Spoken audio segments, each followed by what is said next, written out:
இல்லற வாழ்க்கை எவ்வளவு இனிமையாக இருந்தாலும் உடனே கர்ப்பம் தரிக்க சிலர் சிரமப்படுகிறார்கள். இதற்கு முக்கிய காரணங்களில் ஆண்களின் விந்தணு எண்ணிக்கை குறைவாக இருக்கலாம் என்பதும், பெண்களின் கருவுறுதல் தகுதியும் இடம்பெற்றிருக்கிறது. குறைந்த விந்தணுக்களின் எண்ணிக்கை மற்றும் விந்தணுக்களின் தரம் குறைவாக இருப்பது ஆண்களின் கருவுறுதலை பாதிக்கிறது. இதன் காரணமாக ஆண்களுக்கு மலட்டுத்தன்மை பிரச்சனையும் ஏற்படலாம்.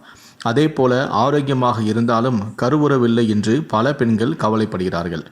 அயோடின், ஃபோலிக் அமிலம் மற்றும் இரும்பு போன்ற சில நுண்ணூட்ட சத்துக்கள் பெண்களின் கருமுட்டைகளின் வளர்ச்சிக்கு முக்கியமானவை என்பதால் இந்த சத்துக்கள் அதிகமுள்ள உணவுகளை தினசரி அடிப்படையில் எடுத்துக்கொள்ள வேண்டும்.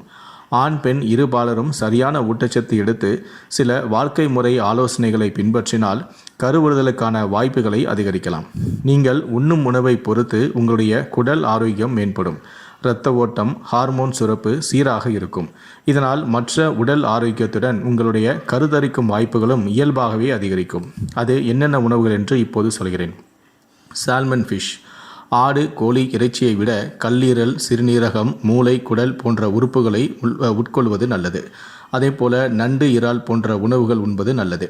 முட்டை, அக்ரூட் பருப்புகள், பீன்ஸ், பருப்பு, புளிக்காத தயிர், வெண்ணெய் போன்ற உணவுகளை அடிக்கடி பெண்கள் சாப்பிட்டால் சீக்கிரமாகவே கர்ப்பம் அடைய முடியும்.